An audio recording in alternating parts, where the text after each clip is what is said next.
I remember Dada Jashan answering something similar to this. I found his answer to this kind of, because these questions keep coming often, I found his answer was the best. He said, avoid situations which create temptation. I mean, most practical, what he said, avoid situations which create temptations. I'm in a situation which has already created temptation, and then I say I'm not strong enough to handle it. So if you think that is going to create, avoid. Now that's a very important practice to see that. But no, I cannot avoid it, then go there prepared, not to be distracted. Go yourself prepared. Avoid if you can. No, it's unavoidable. I can't avoid because this, where I'm stationed in life, these things cannot be avoided. Then deal with it with full preparation. Prepare yourself and go there. When you're prepared, you know that these things are coming. I will not get distracted. They come to me, but I won't. I would stay focused on what I have to do. Most of us don't have that. Distractions are goals for us. Isn't it? Please think. All that which can distract us, we have set them as goals. How can that be? Is God the goal? Oh, God should be the goal. Huh? If God is the goal, then it's fine. I choose things which will distract me. I keep them as a goal. I want to pursue it. And then I say, no, I shouldn't. How is it I should not be distracted? If God is the goal, we can handle distraction because your goal is something else. Other things I need, I don't need. I have to play a game. I need it for a while. We could stay focused. As a devotee, are we focused? That's why we get distracted. Because we don't have a goal. Things which can distract or take us away, we keep them only as goals.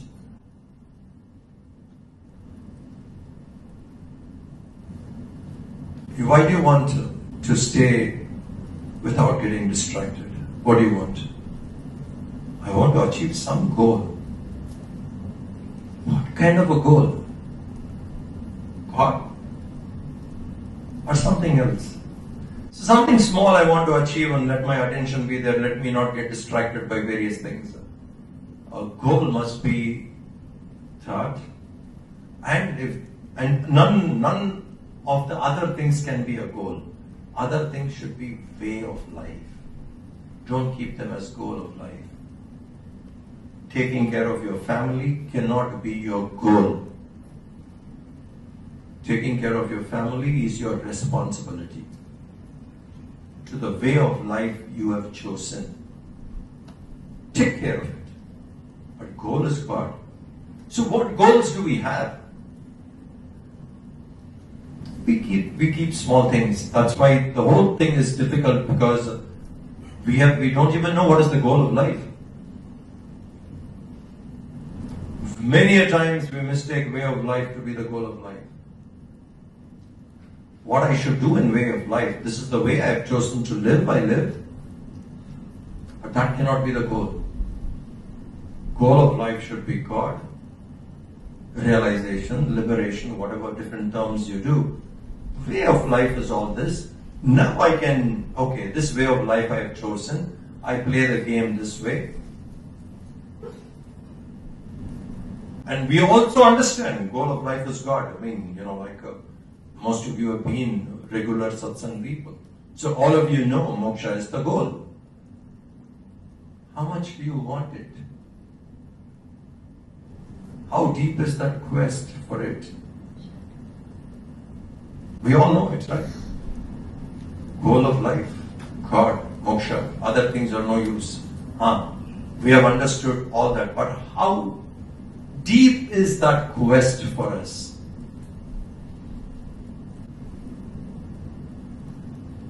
when something which is distracting you from the goal, and you miss that, not the goal, something which distracted you, we feel sad for it.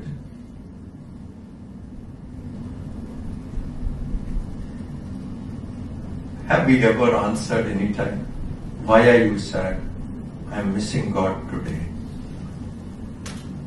Any time?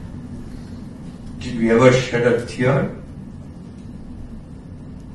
Why are you like this? You see, I'm missing God. Huh? That doesn't come, isn't it? That's not our goal. We don't miss.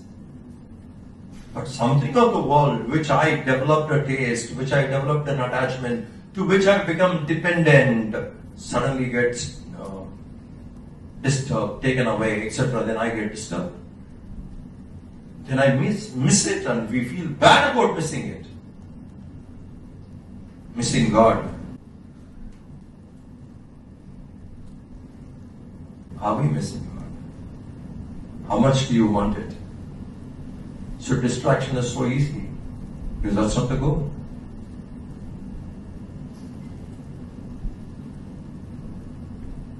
Now, important question on this is, how quickly do I get distracted? Distraction I'm not able to avoid. How quickly do I get distracted? I remember a nice story. A man heard that if you do tapas, Indra gets upset on your tapas, and he will throw all kinds of temptations to distract you from your tapas. So what kind of temptations? Sometimes he'll send very tempting objects, objects of beauty, objects of pleasure, various things. So you'll get people like Urvasi, Rambha, Apsaras will come, distract you. Said, really? Sat down for meditation. Tapas. Waited and waited. Then he heard a sound. A small noise from distance. He said, Indra is now tempting me. And that sound came closer and closer. It was more like a small sound of a bracelet, anklet. So when it came absolutely close, he opened his eyes. This must be an Apsara, one of the damsels. And he saw it was a buffalo with a bell on the neck making that sound.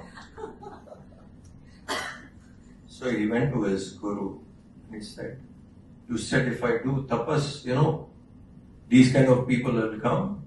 A buffalo only came. I didn't see any beautiful women, etc. Buffalo came.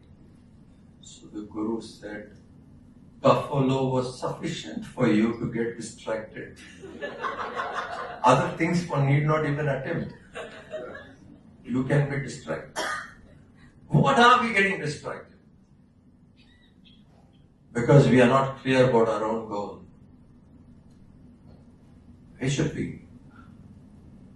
That comes from a quest. Distractions, otherwise the simple solution is avoid situations.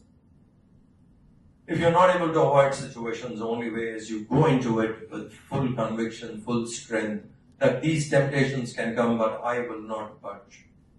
Because what I seek is something more important, to deal it with preparations.